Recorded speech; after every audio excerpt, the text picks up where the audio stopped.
Nei banchi di scuola ero molto pensieroso perché avevo paura di sbagliare i pezzi da produrre.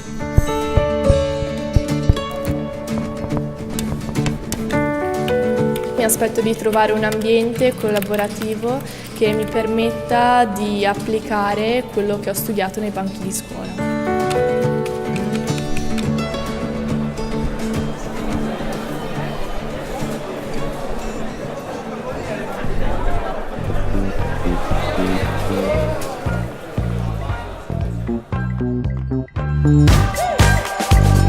Ora che sono in azienda sono molto più libero perché ho molte più responsabilità di gestirmi e sono molto più sicuro di me stesso.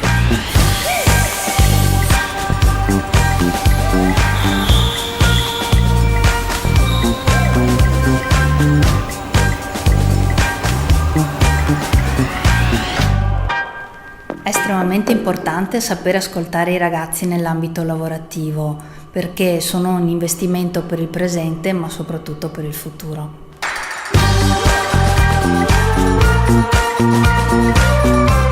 Anche il mio amico Riccardo all'inizio aveva paura, ma dopo qualche giorno è riuscito ad ambientarsi.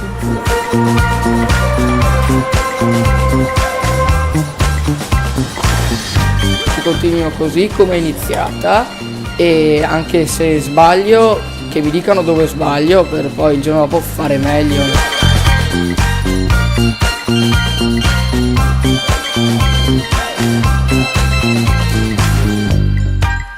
L'alternanza è crescita per il ragazzo, ma è anche crescita per l'azienda.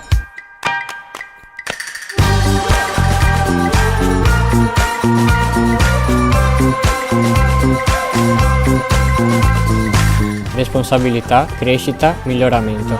Sono le tre parole chiave che per me rappresentano l'alternanza scuola-lavoro.